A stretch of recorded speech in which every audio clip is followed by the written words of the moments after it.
Hello students, आज की video में हम करेंगे budget making process in India.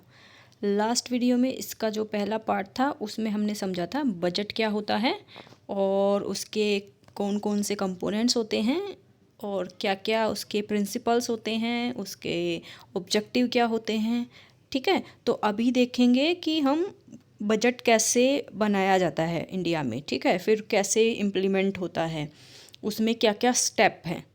ठीक है, तो सबसे पहले अगर हम ये देखते हैं कि भारत के संविधान में कौन से आर्टिकल्स के तहत ये जो प्रोसेस है इसके बारे में जिक्र किया गया है। तो the budget procedure in India follows the provisions given in Articles 112 to 117 of the Constitution। Bharat के संविधान में 112 से लेकर 117 तक बजट से संबंधित प्रावधानों का वर्णन किया गया है। अकॉर्डिंगली उसके अनुसार the annual budget of union, which is called financial statement of the income expenditure estimates, should be presented to both the houses of parliament in respect of each financial year। इसमें क्या बोला गया है कि हर साल financial year में parliament के सामने, दोनों ही हाउसेस के सामने जो है पूरे साल की फाइनेंशियल स्टेटमेंट्स का जो रखी जाएंगी। ठीक है, यानी कि भारत ये संविधान में कहीं पर भी बजट शब्द का इस्तेमाल नहीं किया गया है। ठीक है, उसकी जगह पे एनुअल फाइनेंशियल स्टेटमेंट की बात कही गई है। The budget shows the receipt and payments of government in 3 parts under which government accounts are classified. जो भारत के जो रिसिट्स हैं और जो पेमेंट्स हैं, पेमेंट्स मतलब और रिसिट मतलब जो रेवेन्यू भारत सरकार को मिलता, इंडिया को मिलता है, वो रखे जाते हैं। वो कहाँ कहाँ पर रखे जाते हैं उसके बारे में जो बताया गया है। उसका सबसे एक जैसे हम भी जो है अपना पैसा कहाँ पे रखते हैं, कहीं पे सेविंग करके रखते हैं ना। जब डेली खर्चे के लिए होते हैं तो हम पर्स में रखते हैं, और ज़्यादा बड़ा अमाउंट सेविंग होता है तो हम बैंक में रखते हैं। तो भारत के लिए वो बैंक, वो पर्स क्या है, वो है consolidated fund. Consolidated fund of India का जिक्र भारत के संविधान के आर्टिकल 266(1) में किया गया है। और इस फंड में क्या क्या रखा जाता है? All the revenue received by the government such as customs, excise, income tax, state duty, other taxes and duties, and the money received by government from the recovery of loans are deposited in the consolidated fund after the। अच्छा, इसमें ये सब कुछ जो भी सरकार को tax लगा करके जो भी रेवेन्यू इकट्ठा होता है, और जो सरकार ने किसी को लोन अगर दे रखा होता है तो लोन जब वापस हो जाता है तो उसकी, जैसे हम लोगों को भी जो पर्सनल लोन मिलता है वो सब भी, दूसरा बड़ी बड़ी कंपनियों को जो लोन देती है सरकार। जैसे आप लोग सुनते हो ना कि सरकार ने फलानी कंपनी को इतना लोन दिया हुआ है, अंबानी ने इतना लोन लिया हुआ है, अदानी ने इतना लोन लिया हुआ है। ठीक है, जो अभी रिसेंटली न्यूज़ में चल रहा है कि अंबानी को इतना ज़्यादा लोन क्यों दिया, और वो अभी जो क्राइसिस हो गया है वो कैसे चुकाएंगे, वो सब चीज़ें। ठीक है, तो जो लोन की जो रिकवरी होती है, जो वापस दिया जाता है, वो भी कहाँ इकट्ठा होता है? Consolidated fund of India. Article 266(1) के तहत इसका जिक्र है। ठीक है, और इस कंसोलिडेटेड फंड ऑफ इंडिया में से जब सरकार को पैसा खर्च करना होता है तो खर्च कौन करती है? सरकार करती है। ठीक है, तो उसके लिए पार्लियामेंट का अप्रूवल जरूरी होता है। After the approval of the parliament the government bears all its expenses with this fund। that is why it is called the consolidated fund of India। ठीक है, सारे के सारे खर्चे सरकार जो है इसी में से करती है। इसीलिए इसको कंसोलिडेटेड फंड ऑफ इंडिया कहा जाता है। ठीक है, अब नेक्स्ट चलते हैं। नेक्स्ट जो फंड होता है उसको कहा जाता है कंटिजेंसी फंड। ठीक है, अब कंसोलिडेटेड फंड में कि जो भी हमारा टैक्स वगैरह जो कुछ भी आया, ठीक है, फाइनेंशियल बिल के तहत जो जो टैक्स सरकार को मिला वो सब कंसोलिडेटेड फंड ऑफ इंडिया में इकट्ठा हो गया। उसमें से खर्चा करने के लिए सरकार को पार्लियामेंट की अप्रूवल चाहिए, इसीलिए एप्रोप्रिएशन बिल जो है पास किया जाता है। ठीक है, अब मान लीजिए देश में कुछ ऐसा हो जाता है, एकदम आपत्तिजनक कुछ घटना हो जाती है, आपात पड़ जाता है, सूखा पड़ जाता है ना, और बाढ़ आ जाती है, सुनामी आ जाती है, तो उसमें भी खर्च करने के लिए क्या होगा, वो तो आपातकालीन है ना, उसके लिए तो बजट पास नहीं करवाया गया होगा पिछले साल में। बजट किस लिए पास करवाया जाता है भाई? बजट इसलिए आने वाले समय के लिए, आने वाले फाइनेंशियल ईयर में के लिए पास किया करवाया जाता है ना, तो हम वो तो पहले ही पास कर लेते हैं। ठीक है, और तभी हम कंसोलिडेटेड फंड में से पैसा निकाल सकते हैं। लेकिन मान लीजिए कि अभी जैसे कि फरवरी महीने में अभी 1 तारीख को जो बजट पेश किया गया है वो 23-24 के लिए पेश किया गया है। ठीक है, उसमें पहले से ही अनुमान लगा लिया गया, पहले से ही उसमें हमने क्या लगा लिया कि ये पॉलिसीज़ पे हम काम करेंगे और यहाँ से हमारा रेवेन्यू इकट्ठा होकर के आएगा। ठीक है, समझ आ गई बात है। लेकिन मान लीजिए कुछ दुर्घटना हो जाती है इस बीच में, लेकिन उस दुर्घटना का तो अनुमान पहले से नहीं लगाया गया ना, तो अगर उसमें खर्चा करना पड़ेगा तो फिर क्या होगा? बिना अप्रूवल के तो कंसोलिडेटेड फंड से पैसा नहीं ले सकती है सरकार, तो उसके लिए क्या होता है? उसके लिए होता है कंटिजेंसी फंड। तो पार्लियामेंट के द्वारा ही ये कंटिजेंसी फंड का निर्माण किया जाता है और इस फंड में भी कुछ पैसे निकाल करके रख दिए जाते हैं। और इस फंड के लिए क्या होता है कि सरकार को अप्रूवल लेने की ज़रूरत नहीं होती है। अगर कोई आपदा आ गई है तो सरकार डायरेक्ट इसमें से पैसे खर्च कर सकती है। ठीक है, और ये आता है आर्टिकल 267 के तहत। ठीक है, parliament has been given the power to set up a fund. This fund is called Contingency Fund of India. The fund is periodically deposited through laws passed by Parliament. This fund is under the control of President, and to meet the contingent needs of the country, funds are made available by the President to the government through this fund. यानी कि इसके लिए सिर्फ president की approval की ज़रूरत पड़ती है। ठीक है, अगर कुछ आपदा आती है, कुछ पैसा खर्च करना पड़ेगा, तो प्रेसिडेंट की अनुमति इसमें से भी पैसा निकालने के लिए ज़रूरी है। सीधे सीधे कंटिजेंसी फंड किसके अंदर आता है? प्रेसिडेंट के अंदर। कंसोलिडेटेड फंड आता है, प्रेसिडेंट भी होता है क्योंकि पार्लियामेंट के अंडर आता है वो। ठीक है, इसके इन दोनों के अलावा एक और फंड होता है, public account fund. Public account fund में क्या होता है? सरकार जहाँ से भी हमारा जो पैसा होता है पब्लिक का, नाम से ही पता चल रहा है पब्लिक अकाउंट, जो हम पीएफ में जो हमारा जमा होता है, जो हम अलग अलग सेविंग स्कीम्स लेते हैं, जैसे सुकन्या में अगर हम लोगों ने डिपॉजिट किया, ठीक है, या किसी और स्कीम में जो हमने बैंक में एफडियां वगैरह जो कुछ भी करवाई, जो हमने अपनी सेविंग्स करी अलग अलग स्कीम्स के द्वारा, एलआईसी वगैरह जो हम लोगों ने करवाई, ठीक है, उस सब का फंड इस पब्लिक अकाउंट फंड में इकट्ठा होता है। Apart from consolidated funds, there are some such transactions in the government accounts for general income expenditure by the government in relation to which the government acts like a banker. ठीक है, as a banker काम करती है सरकार उसमें, क्योंकि हम उसमें डिपॉजिट कर देते हैं अपना। In other words, the money which deposit in the account does not belong to the government and this money has to be returned at a time to the individuals or officials who deposit it.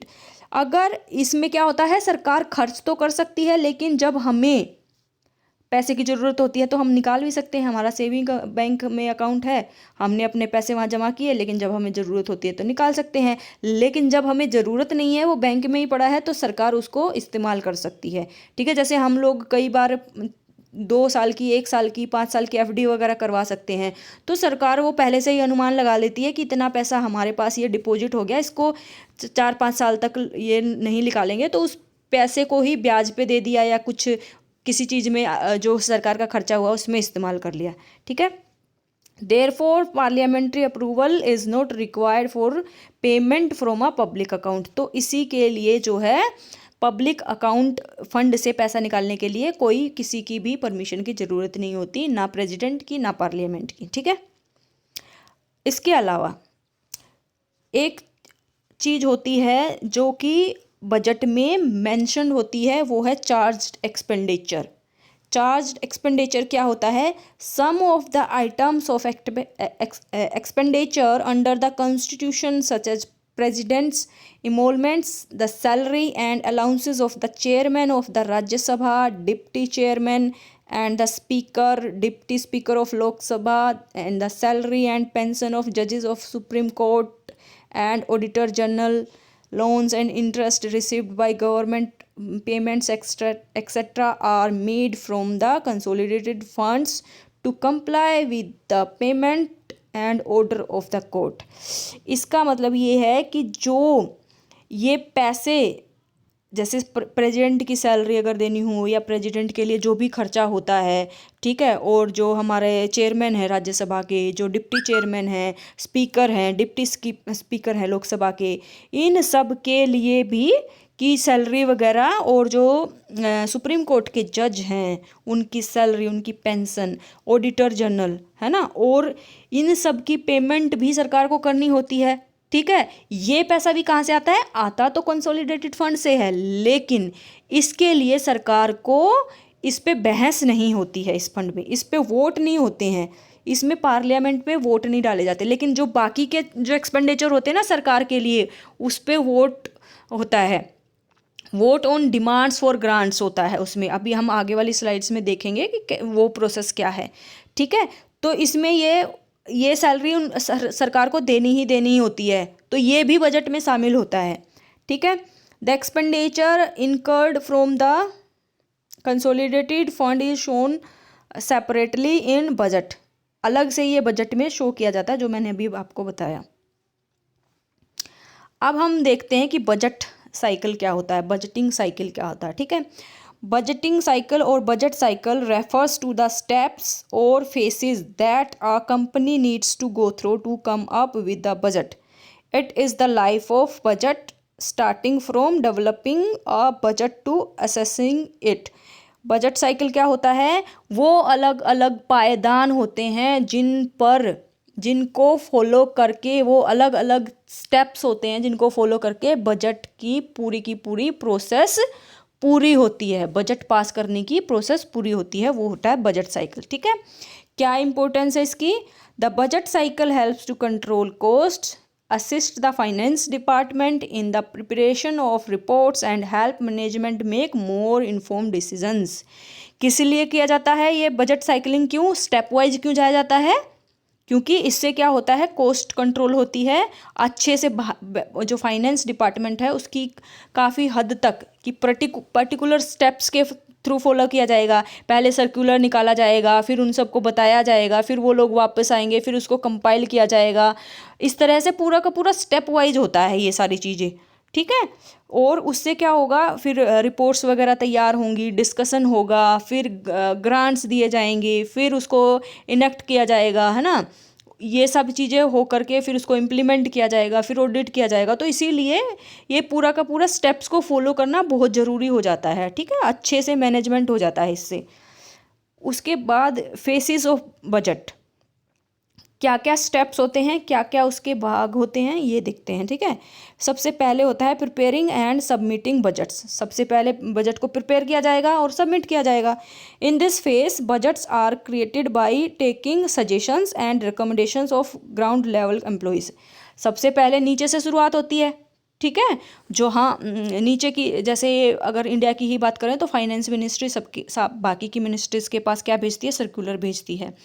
उन circular में उन सब से मांगी जाती है reports. फिर वो मिनिस्ट्री अपने नीचे जो कंसर्न ऑफिसर्स होते हैं उनके पास भेजती है कि भाई कहाँ कहाँ क्या क्या ज़रूरत है ना।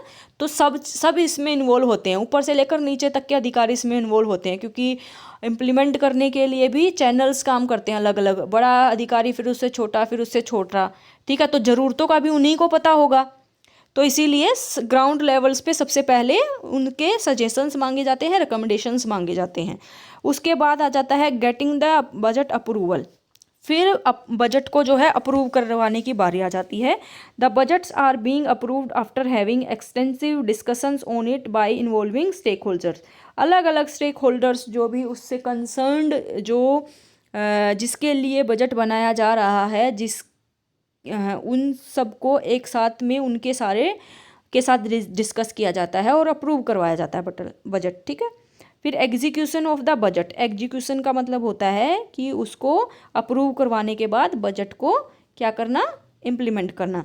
After approval the execution of the budget should start, which is generally starts at the beginning of the accounting year. Same है, इसको डिटेल में हम आगे देखेंगे कि इंडिया में क्या प्रोसेस होता है। ये वाली स्लाइड में हम इन जनरल क्या प्रोसेस होती है वो पढ़ रहे हैं। ठीक है। फिर है evolution of the budget. Regular monitoring and evolution required and necessary revision should be made. फिर क्या हो गया, बजट पास हो गया, अप्रूव हो गया, उसके बाद इम्प्लीमेंट हो गया, फिर भाई उसका ढंग से इस्तेमाल हो रहा है, खर्चा उसी हिसाब से हो रहा है जिस हिसाब से अप्रूव हुआ है, नहीं वो भी तो देखना जरूरी है, यानी कि ऑडिटिंग भी बहुत जरूरी है। ठीक है। अब टाइप्स ऑफ बजट साइकिल देख लेते हैं हम। क्या होता है, एक तो होता है मंथली बजट साइकिल, एक होता है क्वार्टरली बजट साइकिल, एक होता है एनुअली। मंथली में क्या होता है, एक महीने का पूरे का बजट बन जाएगा, फर्स्ट डे से लेकर के, first day of the month से लेकर के and of the day of the month तक बन जाएगा। क्वार्टरली में 3 महीने का एक साथ बन जाएगा। एनुअल में क्या होता है, 1 साल का बनेगा, पूरे 1 साल के लिए। ये इन जनरल बताया गया है कि एग्जाम्पल दे करके कि 1 जनवरी से लेकर के 31 दिसंबर के लिए। वही हमारे भारत में क्या है, फाइनेंशियल ईयर का सर्कल 1 अप्रैल से लेकर 31 मार्च तक। ठीक है। ओके, अब हम देखते हैं कि भारत में बजट साइकिलिंग की क्या क्या वो हैं, प्रोसेस है। ठीक है। To provide timeliness to executive and legislative processes, the budgeting process is made in a circular manner. In a responsible government, the process of approval or acceptance is very important. There are 4 stages of this cycle. बहुत ज़रूरी होता है कि government responsible अगर government है तो वो सबके द्वारा ये बजट जो है एक्सेप्ट हो जाए, अप्रूव हो जाए। ठीक है। इसके लिए 4 स्टेज अपनाई जाती हैं। फर्स्ट स्टेज कौन सी होती है, preparation of income expenditure estimates for coming financial year. आने वाले साल के लिए उसके इनकम के और खर्चे के अनुमान, एस्टिमेट्स क्या होते हैं, अनुमान होते हैं बेसिकली, कि इतना खर्चा होगा, इतना इनकम होगी, उन सब को प्रिपेयर करना, तैयार करना। ठीक है। सेकंड है receipt by parliament in the form of revenue acts and appropriation acts. Parliament के द्वारा जो भी उनके पार्लियामेंट अपना रेवेन्यू इकट्ठा कर रही है और जो अप्रोप्रिएशन बिल पास करवा रही है, उनका सरकार से पार्लियामेंट में उसका क्या करना, पार्लियामेंट के उसके सामने रखना। ठीक है। उसको पास करवाना है, अप्रोप्रिएशन बिल को पास हो जाएगा तो वो अप्रोप्रिएशन एक्ट बन जाएगा। तीसरी स्टेज है implementation of revenue acts and appropriation acts. Revenue act basically और अप्रोप्रिएशन एक्ट, जब हमारे अप्रोप्रिएशन एक्ट और फाइनेंशियल बिल पास हो जाएंगे तो उनको इम्प्लीमेंट करना। ठीक है। फिर है revenue review and control of financial activities by audit on behalf of the parliament. Parliament की तरफ से जो अप्रोप्रिएशन बिल पास हुआ है, जो फाइनेंशियल बिल पास हुआ है, उसी के हिसाब से खर्चे हों और उसी के हिसाब से टैक्सेस लगें, ये देखने का काम किसका होता है, ऑडिट। उसको बोलते हैं ऑडिट करना। ठीक है। कि जो चीज़ें पास हुई हैं, एक्चुअली में जो खर्चे पास हुए हैं उसी के हिसाब से खर्चे हो भी रहे हैं, ये देखना। ठीक है। पूरा का पूरा ब्यौरा रखना, उन सब का वो लास्ट वाली स्टेज होती है, उसमें ऑडिट करना। ठीक है। चलिए अब भारत में देख लेते हैं ये कैसे प्रोसेस होती है। The annual statement is the budget. Article 112 is a statement of estimated receipts and expenditure of government of India in a financial year. The President caused it to be laid before both the houses of parliament. The Lok Sabha has exclusive privileges over Rajya Sabha in approving budget. 112 में ये बताया गया है, बोला गया है annual financial statement, और president की अनुमति के बाद ये जो है पार्लियामेंट में के दोनों हाउस में इसको प्रेजेंट किया जाएगा बजट को, ठीक है। और लोकसभा के पास इसमें सबसे ज़्यादा अधिकार दिए गए हैं, क्योंकि राज्यसभा को तो सिर्फ उस पर डिस्कशन का ही अधिकार है, उसको अप्रूव कौन करता है, लोकसभा अप्रूव करती है, ठीक है। तो फर्स्ट स्टेप क्या होता है, एवरी ईयर बाय अगस्त सितंबर या सितंबर अक्टूबर में a budget circular is issued by the ministry of finance. Ministry of finance के द्वारा अगस्त सितंबर में या सितंबर अक्टूबर में एक सर्कुलर इशू किया जाता है, एक फरमान निकाला जाता है, और ये फरमान जो है बाकी की जितनी भी मिनिस्ट्रीज हैं उन सब के पास भेज दिया जाता है, और उनसे कहा जाता है कि आप हमें अपना ये बताइए कि आप आने वाले समय में कौन सी पॉलिसीज लेकर के आ रहे हैं, ठीक है। तो उसके लिए कितना खर्चा होगा आपका, और आपने पिछले साल में कितना खर्चा किया, कौन सी पॉलिसीज कंप्लीट हो गई, कौन सी नहीं हुई, उसके लिए अगर नहीं हुई हैं तो उनके लिए और खर्चा क्या चाहिए, ठीक है। तो सारे के सारे और आने वाली साल के लिए अपकमिंग ईयर में कौन कौन सी डिमांड्स हैं, ठीक है। तो वो सब के लिए फाइनेंस मिनिस्ट्री एक सर्कुलर भेजती है बाकी सारी मिनिस्ट्रीज पे। It guides the ministries and departments to prepare their demands for the coming year. आने वाले साल में जो मिनिस्ट्रीज़ के पास फाइनेंस मिनिस्ट्री ने अपना सर्कुलर भेजा तो उनको गाइड किया जाता है पूरा का पूरा, जो बाकी की मिनिस्ट्रीज़ के अदर डिपार्टमेंट्स हैं, ठीक है, उनको उनकी जो डिमांड्स हैं उनको प्रिपेयर करने में, ठीक है। फिर उसके बाद क्या होता है, department of economic affair and department of revenue meet stakeholders such as farmers, businessman, financial institutions, economist and civil service society groups to take their views. अब यहाँ पे इनको क्या भेज दिया गया था, सर्कुलर भेज दिया फाइनेंस मिनिस्ट्री ने। अब फाइनेंस मिनिस्ट्री का department of economic affairs and department of revenue क्या करेगा, जो अलग अलग स्टेक होल्डर्स कौन से होते हैं, डिफरेंट इंटरेस्ट ग्रुप्स, जैसे फार्मर्स हो गए, क्योंकि इंडिया बहुत डाइवर्स सोसाइटी है, यहाँ पे अलग अलग तरह के लोग रहते हैं, अलग अलग कम्युनिटीज़ हैं, है ना। कहीं पर फार्मर्स हैं, कहीं पर बिजनेसमैन हैं, है ना, कहीं पर सिविल सोसाइटी एक्टिविस्ट हैं। तो उन सब के पास जो है की डिमांड्स पूछा जाता है। अब यहाँ पर क्या, ये फर्स्ट स्टेप में क्या किया था, demands for the coming year. Demands कहाँ से आएंगी, डिमांड्स के लिए तो सरकार पूछेगी ना कि जनता के लिए तो काम कर रही है, जनता के लिए तो बजट बन रहा है, तो सरकार क्या करेगी, पूछेगी जनता से। तो पूछने का काम कौन करेगा, तो पूछने का एक पर्सन से थोड़ी ना जाके पूछेगी, एक नागरिक से जाके थोड़ी ना सरकार पूछेगी। तो वो अलग अलग उनके जो हर सोसाइटी में हर किसी के इंटरेस्ट ग्रुप बने हुए होते हैं, जैसे टीचर्स एसोसिएशन भी होती हैं, और फार्मर्स एसोसिएशन होती हैं, फार्मर्स यूनियन होती हैं, और मजदूर यूनियन होती हैं, है ना।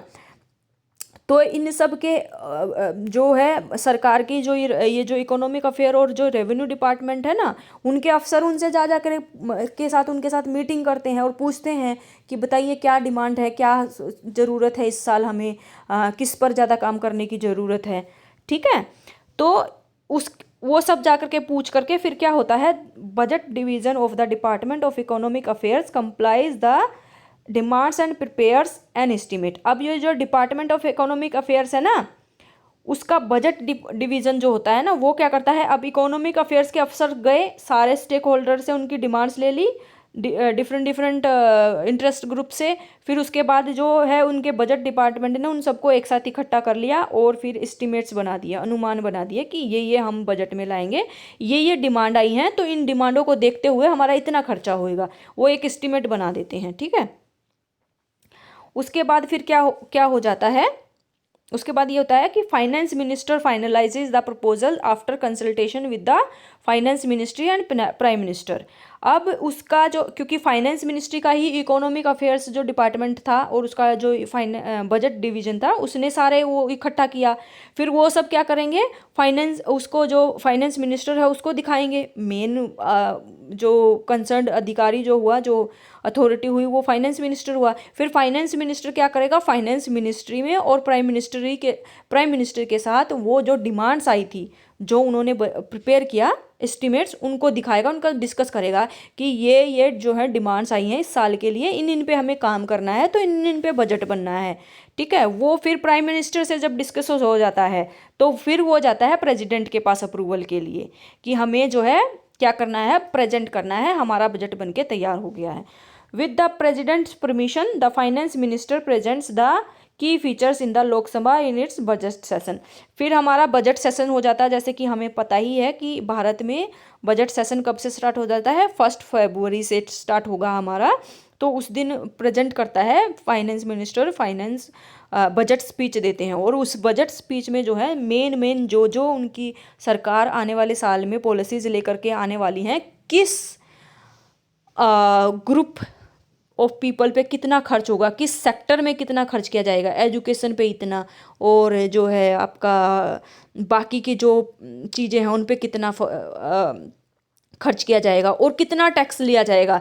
जैसे कि अभी 1 फरवरी को जो है बताया गया कि इनकम टैक्स पे 7 लाख वाले जितने भी लोग हैं, 7 लाख की जो साल की जिनकी सालाना इनकम है, उनको कोई टैक्स नहीं देना पड़ेगा, है ना। पहले ये 5 लाख से था, अब 5 से बढ़ाकर 7 कर दिया। तो ये सारे टैक्सेस जो मेन चीज़ें होती हैं बजट की, वो सारी बजट स्पीच में जो है फाइनेंस मिनिस्टर बताता है।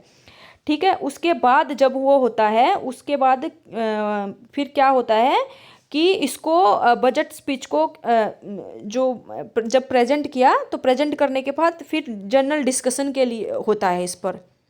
ठीक है, उस जनरल डिस्कशन में ये होता है कि हाँ भाई ये बजट आया है, तो इस पर, इस पॉलिसी पे इतना खर्च हो रहा है, इस पे इतना खर्च हो रहा है। फिर उस पर क्वेश्चंस भी पूछे जाते हैं, जो पोजीशन वाले होते हैं और जो राज्य, क्योंकि बजट किसने प्रिपेयर किया, लोकसभा ने किया ना, लोकसभा की ये वो जिम्मेवारी होती है ना।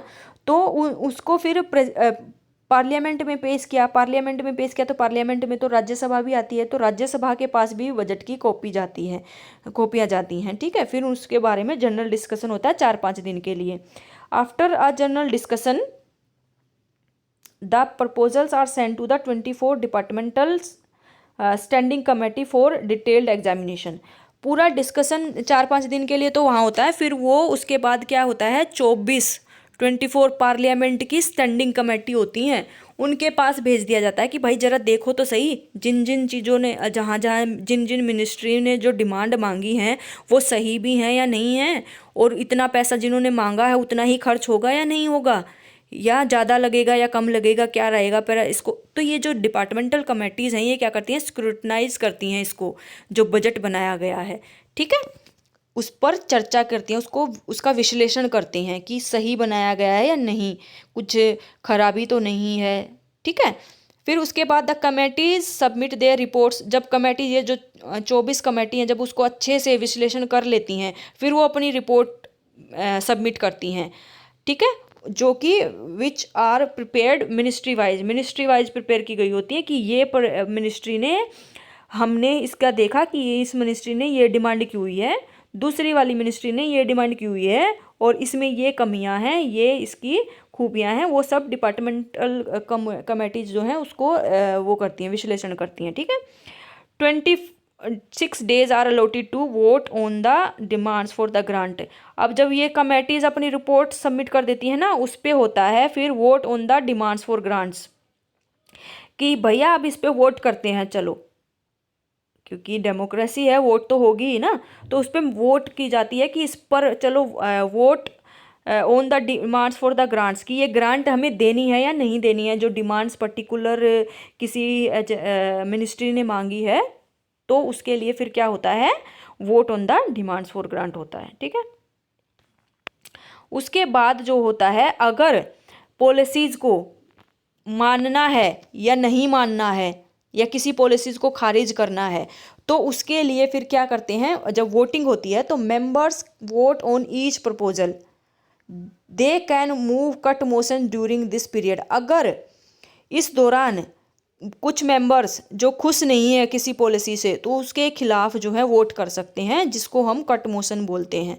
कट मोशंस क्या होते हैं, basically cut motions opposition party द्वारा पेश किए जाते हैं, क्योंकि ये जो जनरल डिस्कशन होता है ना 6th स्टेज में, जो हमारा डिमांड्स फॉर ग्रांट होता है और जो जनरल डिस्कशन होता है, इसमें जो है पार्लियामेंट दो हिस्सों में बढ़ जाती है बेसिकली।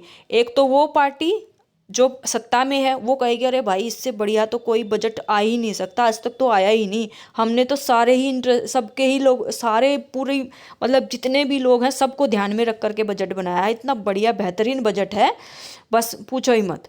उसके अगेंस्ट जो होती है अपोजिशन पार्टीज होती हैं, वो कहेंगी अरे सरकार ने तो एजुकेशन पे नहीं खर्च किया इस साल, सरकार ने महंगाई की बात नहीं की, जैसा कि अभी बात हो रही है 1 फरवरी को बजट पेश हुआ, उसके बाद से क्या हो रहा है, बाकी के अपोजिशन पार्टी बोल रही हैं कि भाई महंगाई की तो बात ही नहीं की आप लोगों ने, एम्प्लॉयमेंट की तो आप लोगों ने बात ही नहीं की, आपने इस सेक्टर को इतना नहीं दिया, आपने इस सेक्टर को इतना ही नहीं दिया। ठीक है, तो ये सब कौन से उसमें होता है हमारा, ये सब जो जनरल डिस्कशन होता है और ये डिमांड्स जो होती हैं उसमें। ठीक है, और उसी से अगर अपोजिशन पार्टी खुश नहीं है तो फिर कट मोशन लेकर के आ जाते हैं कि ये पॉलिसी बेकार है, इसको हटा दो। ठीक है, ये भी कई तरह की कट मोशंस होती हैं, अभी आगे वाली स्लाइड्स में हम जब डिटेल पढ़ेंगे तो उसमें देखेंगे हम। ठीक है, if a cut motion is passed it signifies lack of parliamentary confidence in the government and may leads to its resignation. Basically तो क्या होता है, बहुमत की जो सरकारें होती हैं मेजोरिटी गवर्नमेंट्स में कट मोशंस अपोजिशन वाले ही लाते हैं, और मेजोरिटी में होती है गवर्नमेंट तो आराम से सब पास हो जाता है, कोई दिक्कत वाली बात नहीं होती है। ठीक है, उसके बाद क्या होता है, appropriation bill article 114 is presented. ठीक है, ये सारा करने के बाद ये जो हो गया, सब कुछ डिस्कशन हो गया, सब हो गया, उसके बाद वो अप्रोप्रिएशन बिल बन जाता है। ठीक है, जो डिमांड्स की गई है ना, खर्चे जो करने की जो बात की गई है, it gives power to government to withdraw funds from the consolidated fund of India.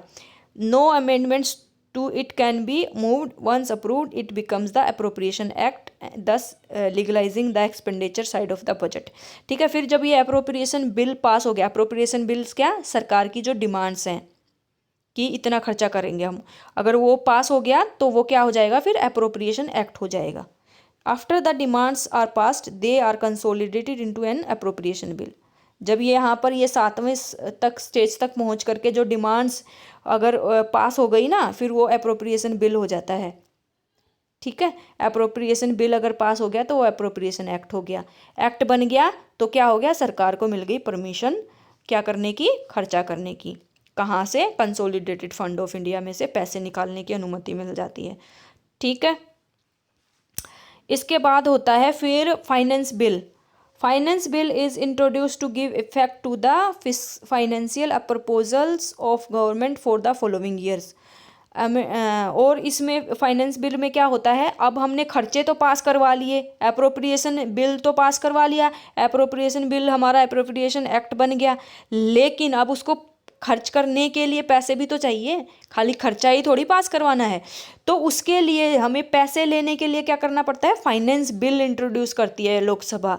ठीक है, और ये जो फाइनेंस बिल होता है इसमें सब कुछ पर्टिकुलर बताया जाता है कि इतना खर्चा हम करेंगे, इतना रेवेन्यू हमारा इकट्ठा होगा, वहाँ से यहाँ से हम इतना हमारे पास पैसे आएंगे। जैसे कि बताया गया ना कि इस साल इनकम टैक्स इतने से इतना करके घटा दिया गया, तो इतना परसेंट इससे हमें रेवेन्यू आता था तो इतना कम हो जाएगा। ये सारी चीज़ें भी डिस्कस होती हैं बजट में। ठीक है, तो फाइनेंस बिल क्या हुआ, हमारा रेवेन्यू हुआ, सरकार को कहाँ से पैसा आएगा, कितना टैक्स किस पे लगाना है इस साल में। ठीक है, कि इनकम टैक्स इतना लगाना है तो पूरे साल वो इतना ही लगाएंगे, चेंज नहीं कर सकते बीच में उसे। Amendments to it may be moved. It has to passed within 75 days of its introduction. Thus, the Finance Act legalizes the revenue side of the budget. ठीक है, समझ पा रहे हो, ये 75 दिन के अंदर अंदर पास होना चाहिए। जो फाइनेंस बिल सरकार इंट्रोड्यूस करेगी वो 75 दिन के अंदर अंदर पार्लियामेंट से पास हो जाना चाहिए, ताकि सरकार जो है अपना पैसा इकट्ठा करने के लिए उसको इम्प्लीमेंट कर सके। ठीक है,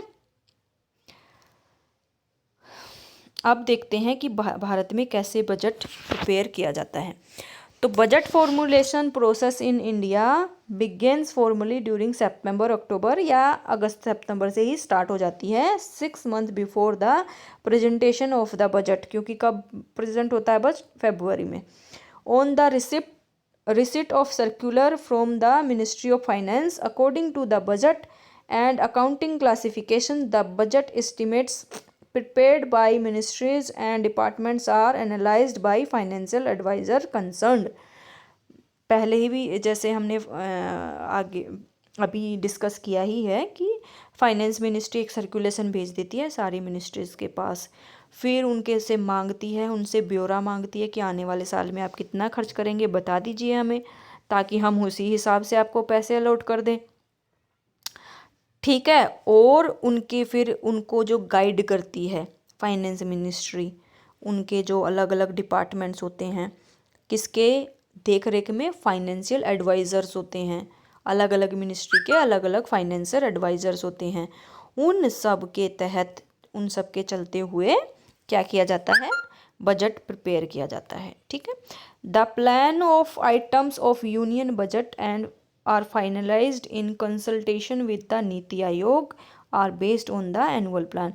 जो यूनियन का बजट है ना, गवर्नमेंट ऑफ इंडिया का बजट जो प्रिपेयर होता है, वो नीति आयोग प्लानिंग करती है कि आने वाले समय में कौन कौन सी योजनाएं लेकर के आने।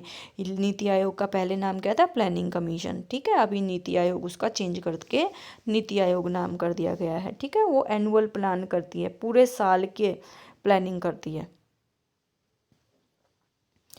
इसके बाद होता है, पहले तो क्या हुआ, प्रिपरेशन ऑफ बजट हुआ, फिर दूसरा इनेक्टमेंट ऑफ बजट। इनेक्टमेंट का मतलब उसको लागू करने की, उसको पास करवाने की प्रोसेस। ठीक है, तो इसमें क्या होता है, the budget in parliament passes through the 5 stages. Enactment की जो प्रोसेस होती है ना, उसमें 5 स्टेप फॉलो करने होते हैं। सबसे पहले बजट प्रिपेयर हो गया। ठीक है, प्रिपेयर होने के बाद बजट प्रेजेंटेशन होगा, प्रेजेंटेशन ऑफ बजट। फिर उस बजट पे डिस्कशन होगा, जनरल डिस्कशन होगा। ठीक है, फिर voting on demands for grant होगा। फिर जब ये डिमांड्स मंजूर हो जाएंगी तो फिर अप्रोप्रिएशन बिल क्या होगा, पास होगा। फिर फाइनेंस बिल पास होगा। ठीक है, ये 5 स्टेप से गुजरता है इनेक्टमेंट की जो प्रोसेस होती है, बजट पास करवाने की जो प्रक्रिया होती है, वो 5 सोपानों से होकर के गुजरती है। पहले सोपान में बजट की प्रस्तुति होती है संसद में, दूसरे में उसमें सामान्य उस पर विचार विमर्श किया जाता है, कहाँ पे, संसद में। तीसरे भाग में उस पे वोट डलवाए जाते हैं कि जो मांगे हैं उनको पूरा करने के लिए क्या उन सारी मांगों को मान लिया जाए या किसको छोड़ दिया जाए। ठीक है, फिर जब वो मांगे सारी की सारी पार्लियामेंट से पास हो जाती हैं तो वो एप्रोप्रिएशन बिल हो जाता है, बन जाता है। और वो बिल पे अगर प्रेसिडेंट साइन कर देते हैं और पार्लियामेंट के दोनों सदन, संसद के दोनों सदन उसको पास कर देते हैं और राष्ट्रपति उसको उस पे साइन कर देते हैं, तो ये बिल बन जाता है एक्ट। ठीक है, एप्रोप्रिएशन एक्ट बन जाता है। उसके बाद जो है 5वें सोपान में 5वीं स्टेज पे क्या होता है, फाइनेंस बिल पास करवाया जाता है कि भाई जो डिमांड्स आई हैं उनके लिए जो हमने खर्चे निर्धारित किए हैं, उन खर्चों को पूरा करने के लिए हमें कौन कौन से टैक्स लगाने हैं, कहाँ से कितना पैसा इकट्ठा करना है, कितना डायरेक्ट टैक्स लगाना है, कितना इनडायरेक्ट टैक्स लगाना है, उन सब को भी एक बिल के रूप में प्रेजेंट किया जाता है, प्रस्तुत किया जाता है, उसको बोलते हैं फाइनेंस बिल। ठीक है, जब ये फाइनेंस बिल पास हो जाता है तो वो फाइनेंस एक्ट बन जाता है फिर। ठीक है, अब इनकी अलग अलग हम प्रोसेस देखते हैं क्या होता है। ठीक है, presentation of budget. Presentation of budget क्या होता है, the budget session of Indian parliament starts from 1 फरवरी। 1 फरवरी से हमारा बजट सेशन, 1 फरवरी को हमारा बजट प्रस्तुत होता है। ठीक है, और 1924 से लेकर के क्या बनता था, रेलवे बजट जो है और जो जनरल बजट है, 2 बजट बनते थे भारत के। लेकिन 2016 में नीति आयोग ने क्या कहा कि इन दोनों को एक कर दिया जाए। ठीक है, तो 2017 और 18 से दोनों का बजट एक साथ होने लग गया। यानी कि 2017-18 से पहले हमारे यहाँ पे रेलवे बजट अलग से प्रस्तुत होता था और बाकी बजट जो है अलग से। हालांकि भारत का को जो है हमने बांटा हुआ है, जैसे सेंट्रल गवर्नमेंट, स्टेट गवर्नमेंट और नीचे फिर लोकल गवर्नेंस भी है, हमारी लोकल गवर्नमेंट्स भी हैं जैसे म्यूनसिपालिटी और पंचायत, लेकिन पूरे भारत के लिए बजट एक ही बनता है। ठीक है, ये हमने प्रशासनिक सुविधा के लिए पूरे देश को बांटा हुआ है। ठीक है, हाँ, तो इसीलिए इसीलिए जो है पहले रेलवे का अलग बजट बनता था, वो रेलवे मिनिस्ट्री जो है अलग से बजट बनाती थी, लेकिन 2017-18 से सबका साथ में बनने लग गया। ठीक है, प्रेजेंटेशन के बाद होता है journal discussion. Journal discussion on budget starts a few days after it's presentation. 1 फरवरी को जो है बजट प्रेजेंट हो गया, उसके बाद संसद में क्या होगा, जनरल डिस्कशन स्टार्ट हो जाएगा। ठीक है, बजट प्रेजेंटेशन के पास उसकी कॉपीज जो कहाँ भेज दी जाती हैं, लोकसभा, राज्यसभा में भी भेज दी जाती हैं। ठीक है, तो फिर जनरल डिस्कशन होता है। नॉर्मली जनरल डिस्कशन होता है वो 3-4 दिन के लिए होता है। 3-4 days goes in both the houses of the parliament, दोनों ही सदनों में होता है ये। It is a British tradition and heritage, और ये बेसिकली ब्रिटिश टाइम से ऐसा होता हुआ आ रहा है। ठीक है, at this stage the Lok Sabha can discuss the entire budget on any theoretical aspect of it, but during this time neither a motion can be introduced nor the budget can be put up for voting in the house। ये general discussion होता है, इसमें ना तो कोई motion pass कर सकते हैं, ना ही इसको कहीं पर कुछ भी क्या कर सकते हैं हम, कोई वोटिंग कर सकते हैं, इसमें सिर्फ डिस्कशन होता है। At the end of the discussion the finance minister is authorised to give answers. ये जनरल जो डिस्कशन हो रहा होता है ना, इसमें वहाँ पर पूछा भी जाता है कि भाई ये आप कौन कौन सी जो पॉलिसीज लेकर के आए हैं, इसमें क्या क्या पॉलिसीज हैं, इसके बारे में पूछा जाता है। इस पॉलिसी पे इतना क्यों खर्च हो रहा है, इस सेक्टर को इतना क्यों दिया जा रहा है, इसको इतना क्यों नहीं दिया जा रहा। और इस दौरान जो है क्या फाइनेंस मिनिस्टर इन सब के आंसर्स भी कर सकता है, इन क्वेश्चन आंसर्स के। ठीक है, अब इसके बाद फिर क्या होता है, जब जनरल डिस्कशंस होता है फिर होता है voting on demands. Voting on demands for grants, जो डिमांड्स हैं उनको जो ग्रांट दी जाएंगी उस पर वोट डाली जाती है भाई। ठीक है, at the end of the general discussion the Lok Sabha begins to process of voting on demands for grants which is not a weighted expenditure on the consolidated fund of India. Separate voting can be placed for every demand. At this stage, MPs can discuss the details of budget. They can also propose to reduce or decrease the demand for a particular grant. जब ये voting on demands for grants होगा ना, तो जो MPs हैं, member of parliament हैं, वो इन पर डिस्कशन कर सकते हैं, इनके बारे में पूछ सकते हैं, और इसके लिए अगर उनको कोई पॉलिसी पसंद नहीं आ रही है तो वो उसके लिए क्या कर सकते हैं, कट मोशंस ला सकते हैं। और ये कट मोशंस जो होती हैं वो कितनी तरह की होती हैं। सबसे पहली होती है policy cut motion. Policy cut motion में क्या होता है, it refers to the rejection of the policy on demand. जिस पॉलिसी के लिए डिमांड की गई है उस पॉलिसी को ही रिजेक्ट कर देना, उसको बोलेंगे पॉलिसी कट मोशन। ठीक है, accordingly the amount of demand can be reduce to a certain amount which may be one time reduction in demand और नॉन इंक्लूजन और reduction of any one item in the demand. इसमें फिर क्या होता है, उस हिसाब से जो है इसमें कम किया जा सकता है। बेसिकली जो कट मोशंस होती हैं वो अपोजिशन पार्टी जो है ये दर्शाने के लिए करती है कि ये जो पॉलिसीज़ हैं, जैसे मैंने बताया था ना कि ये जब जनरल डिस्कशन होता है तो वहाँ पे पार्लियामेंट में क्या होता है, 2 गुट बन जाते हैं। एक तो जो सरकार जिसने बजट बनाया है, एक अपोजिशन वाले जो जिसने बजट बनाया है वो बोलेंगे भाई बहुत बेहतरीन बजट बना है, और जो अपोजिशन वाले होते हैं वो कहेंगे ये वाले सेक्टर को तो आपने कुछ दिया ही नहीं, ये पॉलिसी आपकी बहुत ख़राब है, इसको हम हटाना चाह रहे हैं, तो इस पर हम पॉलिसी कट मोशन ले आए। ठीक है, इस तरह से ये सारी कट मोशंस बेसिकली जनता को ध्यान आकर्षित करने के लिए होती हैं कि ये पॉलिसी जो सरकार लेकर के आ रही है ये बेकार पॉलिसीज़ हैं। ठीक है, अब इसके बाद फिर क्या होता है, दूसरी मोशन जो होती है वो होती है economic cut motion. This proposal is introduced to reduce the amount of money in a fixed budget from the point of view of economy due to out of demand. If a MP feels that unnecessary expenditure is being incurred in a demand, then he can present it. जब किसी MP को लगता है कि भाई ये वाली policy पे कुछ ज़्यादा ही खर्च कर रहे हैं सरकार, इस पे इतना ज़्यादा करने की ज़रूरत नहीं है, तो इसका अमाउंट जो है कम होना चाहिए, है ना, तो उसके लिए वो क्या कर सकते हैं, इकोनॉमिक कट मोशन ला सकते हैं।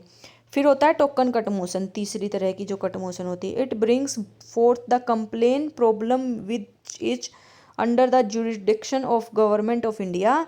Under this 100 rupees can be deducted from the total amount of demand. Same वैसा ही है टोकन कट मोशन भी, कि उसमें से कुछ अमाउंट कम करने की जो है बात की जाती है। ठीक है। Voting on demands is entirely the privilege of Lok Sabha. The Rajya Sabha does not participate in it. ये जो वोटिंग होती है ना, वोटिंग ऑन डिमांड्स, और जिसमें कट मोशंस लाई जाती हैं, ये लोकसभा का ही प्रिविलेज है, उसी को ये विशेषाधिकार प्राप्त है। राज्यसभा में नहीं होता ऐसा। राज्यसभा के पास तो जब अप्रोप्रिएशन बिल पास हो जाता है लोकसभा से, यानी कि जो डिमांड्स वगैरह, जो भी जनरल डिस्कशंस वगैरह, जो कुछ भी हो जाता है ना, हाँ, राज्यसभा के लोग एमपीज क्वेश्चंस वगैरह पूछ सकते हैं, ठीक है, लेकिन उस पर वोट नहीं कर सकते। डिस्कशन कर सकते हैं लेकिन वोट नहीं कर सकते। ठीक है। 26 days have been set for voting in India like Britain. और ये जो कट मोशंस और जो डिमांड्स होता है ना, voting on demands for grants, इसके लिए 26 दिन दिए गए हैं कि भाई 26 दिन के अंदर अंदर सारी की सारी डिमांड्स को देख लो, कौन कौन सी डिमांड्स आई हैं, अगर कोई प्रॉब्लम है तो बता दो, कट मोशन जो कुछ भी लेकर के आने हैं तो ले आओ। 26 दिन का टाइम दिया जाता है बस। ठीक है। उसके बाद क्या होता है, it is clear from this limited time system that many demands are passed without any discussion. कम समय होता है तो बहुत सारी डिमांड्स ऐसे ही पास भी हो जाती हैं। और इस क्या होता है इसमें फिर, क्योंकि 26 दिन में जितना जो मेन होती हैं उन सबको डिस्कस कर लिया जाता है। बहुत सारी जो छूट जाती है ना, उनको एक साथ स्पीकर क्या बोलता है फिर, कि भाई जितनी भी बच गई हैं ना डिमांड्स, उन सबको एक साथ पे उन सब पे एक साथ वोट कर लो। फिर उन सब पे एक साथ वोट करने का जो सिस्टम होता है उसको गिलिटिन बोलते हैं, कि स्पीकर जो है लोकसभा में फिर गिलिटिन पास हो जाता है। जितनी भी डिमांड्स बची हुई हैं जिन पर डिस्कशन नहीं हुआ, जनरल डिस्कशन नहीं हुआ, उन सब को एक साथ ले लिया जाता है, उन सब पर एक साथ वोटिंग हो जाती है, उसको गिलिटिन बोलते हैं। ठीक है। अब भाई इसके बाद जो होता है, डिमांड्स पे वोट हो गई, वोट होने के बाद फिर जिन पे लोकसभा जिन को रख लेगी, ठीक है, फिर हो सकता है कि लोकसभा क्या करें, कुछ काटा छाटी कर दे, है ना, किसी पॉलिसी को हटा दे, या किसी पॉलिसी में जो है उसका एक्सपेंडिचर कम कर दे, उसका खर्चा कम कर दे, है ना, तो उसको, या हो सकता है एज इट इज ही पूरा का पूरा पास हो जाए बिल, है ना, तो वो फिर उसको क्या बोलते हैं, वो बिल जो बना करके उन सबको एक साथ इकट्ठा कर लिया, वो बन गया अप्रोप्रिएशन बिल। ठीक है। फिर जो नेक्स्ट स्टेप जो होता है उसको अप्रोप्रिएशन बिल बोलते हैं हम। फिर इस अप्रोप्रिएशन बिल को पास करवाया जाता है। अब लोकसभा में तो वो हो गया, डिमांड्स वगैरह सब कुछ होगी, लोकसभा में ने उसको पास कर दिया, उनके जितने भी एमपी थे लोकसभा के, बहुमत पार्टी के जो भी मेंबर्स थे उन्होंने सब ने साइन कर दिए। लोकसभा से पास होने के बाद राज्यसभा में चला गया, राज्यसभा ने भी साइन कर दिए, तो वो किसके पास चला गया, प्रेसिडेंट के पास चला गया। अब प्रेसिडेंट ने भी साइन कर दिए तो क्या हो गया, वो बन गया अप्रोप्रिएशन एक्ट। ठीक है। जब दोनों सदनों से वो पास हो गया और प्रेसिडेंट ने भी उसको अप्रूवल दे दिया, अपने साइन कर दिए, तो वो अप्रोप्रिएशन बिल क्या बन गया, वो बन गया अप्रोप्रिएशन एक्ट। अब जब एक्ट बन गया है तो गवर्नमेंट ऑफ इंडिया को क्या मिल गई है, परमिशन मिल गई है क्या करने की, कंसोलिडेटेड फंड में से पैसे खर्च करने की। ठीक है। और खर्चा करने की परमिशन जो है जो पार्लियामेंट है उसको मिल जाती, सॉरी, गवर्नमेंट ऑफ इंडिया को मिल जाती है। ठीक है।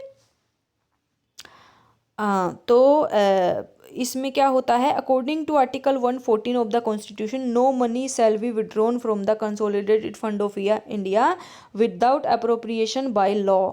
अप्रोप्रिएशन बाय लॉ का मतलब ये हुआ कि जो पार्लियामेंट है उसके अप्रूवल के बिना कंसोलिडेटेड फंड में से गवर्नमेंट ऑफ इंडिया पैसा खर्च नहीं कर सकती। In other words, all the expenses and investment made in context of public welfare of the government of India are mentioned in the appropriation bill.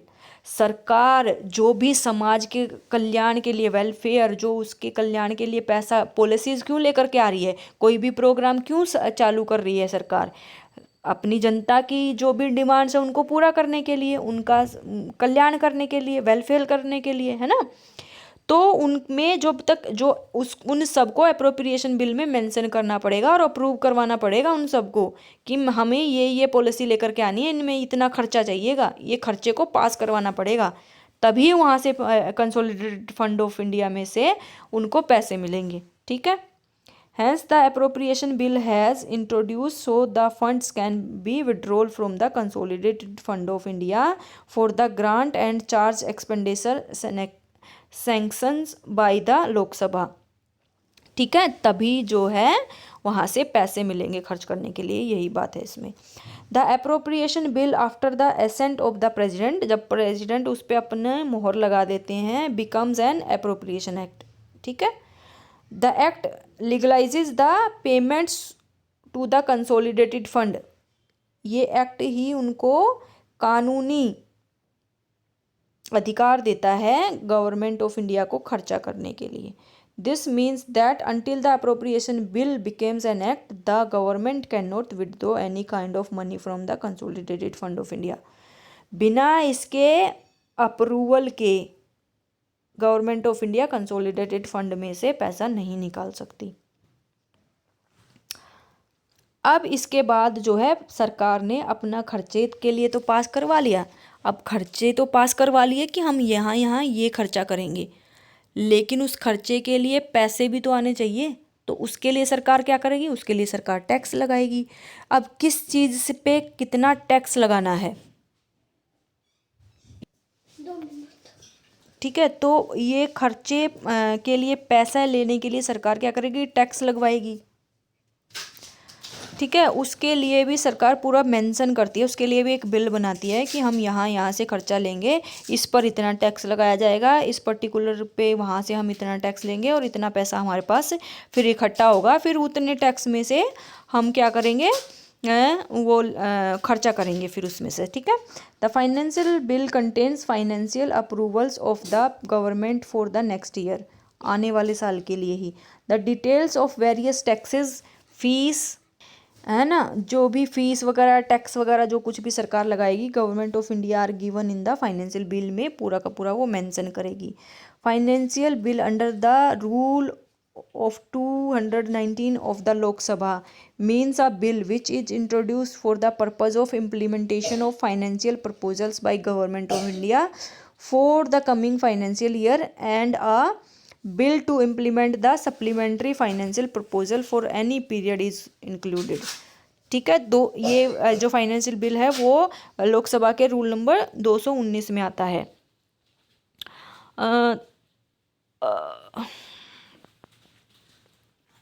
According to the Tax Collection Act 1931, a financial bill should be enacted or passed in Parliament within 75 days and approved by the President। पूरा का पूरा कितने में 75 दिन में पास होना चाहिए। कौन इंट्रोड्यूस करेगा, लोकसभा इंट्रोड्यूस करेगी, तो वो 45 दिन में 75 दिन में 75 डेज में पास होना चाहिए और अप्रूवल प्रेसिडेंट के भी साइन हो जाने चाहिए, प्रेसिडेंट भी उस पर साइन कर देना चाहिए 75 डेज में। ठीक है, फिर उसके बाद आ जाता है एग्जीक्यूशन ऑफ द बजट। ये यहाँ तक 5 जो स्टेट्स थे ये क्या थे, इनेक्टमेंट हो रहा था उसका, अब एग्जीक्यूशन होगा। इनेक्टमेंट मतलब उसको एक्ट बनाया जा रहा था, बिलों को, अप्रोप्रिएशन बिल को और फाइनेंशियल बिल को इनेक्ट किया जा रहा था, है ना। अब होगा एग्जीक्यूशन ऑफ द बिल। अब एग्जीक्यूशन क्या होता है, उसको लागू करना। As soon as the appropriation bill act is passed, the ministry of finance advises the spending ministries and departments about their allocated funds. जब बिल पास हो जाते हैं, जब ये एक्ट पास हो जाते हैं, अप्रोप्रिएशन एक्ट, कहाँ से आए थे ये डिमांड्स? अलग अलग मिनिस्ट्रीज से आई थी, है ना।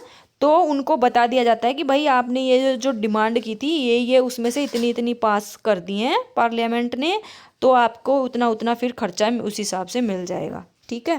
Then the controlling officers of each ministry and departments provide allocation and advice to different disbursing officers। फिर जिस जिस मिनिस्ट्रीज के जो भी फाइनेंस को देखने वाले जो अधिकारी होते हैं उन सबको क्या मिल जाती है? पैसे खर्चे का, कि आपको इतना ज़्यादा खर्चा पैसा दिया गया है, ये स्कीम पर आपको जो भी खर्चा करना है आपको इतने पैसे अलॉट हुए हैं, ठीक है।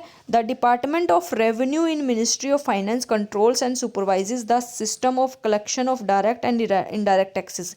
अब ये तो खर्चे के लिए तो अलग अलग मिनिस्ट्रीज को बता दिया, सर्कुलेशन भेज दिया, लेकिन जो टैक्स इकट्ठा किया जाएगा वो कौन देखता है? Department of revenue in the ministry of finance. Finance ministry में डिपार्टमेंट ऑफ रेवेन्यू है और वही सारा का सारा टैक्स, जो भी डायरेक्ट टैक्स और इनडायरेक्ट टैक्स लगाएंगे और जो पैसा इकट्ठा होगा उनका सारा लेखा जोखा हिसाब किताब कौन लगता है?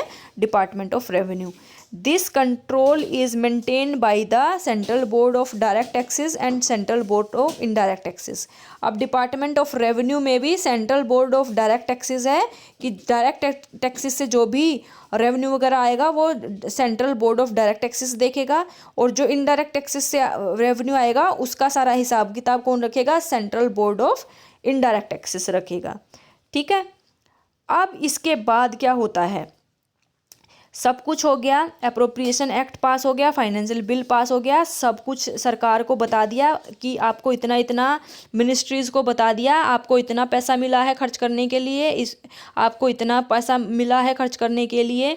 फिर वो पूरे साल में कितना पैसा कंसोलिडेटेड फंड से निकाल रहे हैं और कहाँ पे खर्च कर रहे हैं, उन सब का बिल वगैरह सब कुछ लगाने होते हैं उन्हें। ऐसे ही नहीं होता है कि पैसे दे दिए और अपनी मर्जी से ख़त्म करो, कागज कार्यवाही होती है हर चीज़ की, तो बिल वगैरह लगे जाते हैं, कितना कहाँ पे खर्चा तो हो गया, कितना एलोकेट हुआ था, कितना किया, कितना कम किया, ज़्यादा किया, जो कुछ भी है उन सब का फिर लास्ट में ऑडिट होता है, ठीक है। तो ऑडिट कौन करता है? फिर लास्ट स्टेज जो होती है बजट साइकिल की वो क्या होती है? ऑडिटिंग होती है। फिर the executive spends public fund which are authorised by the legislature. Legislature क्या? हमारी पार्लियामेंट ने उसको पास किया, उसको इम्प्लीमेंट कौन करेगा? पॉलिसीज़ को एग्जीक्यूटिव करेगी, कार्यपालिका करेगी, है ना। तो कार्यपालिका कौन? गवर्नमेंट ऑफ इंडिया करेगी। गवर्नमेंट ऑफ इंडिया में हमारा कौन आ जाता है? प्राइम मिनिस्टर, उनकी कैबिनेट आ जाती है। कैबिनेट में कौन आता है? अलग अलग मिनिस्ट्रीज होती हैं, है ना, वही खर्च करते हैं। तो उन सब को क्या करते हैं?